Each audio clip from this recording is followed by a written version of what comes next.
एका दाट हिरव्या जंगलात एक मोठं पण मनानं गोड अस्वल राहत होतं. त्याचं नाव होतं बाबू अस्वल. बाबूला झोप खूप आवडायची. रोज सकाळी सगळे प्राणी खेळायला, फळं गोळा करायला बाहेर पडायचे, पण बाबू मात्र झाडाखाली पडून घोरायचा. एके दिवशी जंगलात विचित्र शांतता पसरली. झरा सुकायला लागला, झाडं कोमेजली आणि प्राण्यांना पाणी मिळेनासं झालं. सगळे प्राणी घाबरले. तेव्हा मोनू ससा, छोटा पण चतुर, म्हणाला, आपण सगळे मिळून नवीन पाण्याचं ठिकाण शोधूया. सगळे प्राणी तयार झाले, फक्त बाबू सोडून.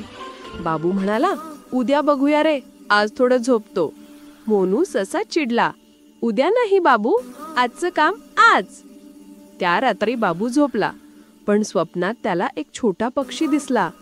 तो म्हणाला, बाबू, तू मोठा आहेस, पण तुझं मन अजून झोपलंय. जर तू जागा झालास तर जंगल वाचेल. दुसऱ्या दिवशी बाबू डोळे उघडून उठला. तो म्हणाला, आज मी मदत करणारच. सगळे मिळून त्यांनी डोंगर, खोरी, दगड आणि काटेरी झुडपं पार केली. सूर्य तापत होता, पण कुठेही पाणी नव्हतं. तरीही मोनू ससा म्हणाला, हार मानू नका, आपण एकत्र आहोत. तिसऱ्या दिवशी खूप दूरवर एक चमक दिसली. सगळे तिकडे धावत गेले. तेथे दगडांच्या खाली एक लहानसा झरा होता. पाणी थोडं दिसत होतं, पण दगडांमुळे बाहेर येत नव्हतं. तेव्हा बाबू पुढे आला. तो म्हणाला, हे माझं काम आहे. त्याने सगळा जोर लावून मोठे दगड बाजूला केले.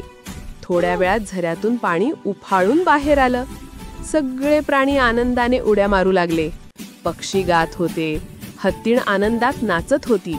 ससा बाबू भोवती फिरत म्हणाला, बाबू, तू आमचा हिरो आहेस.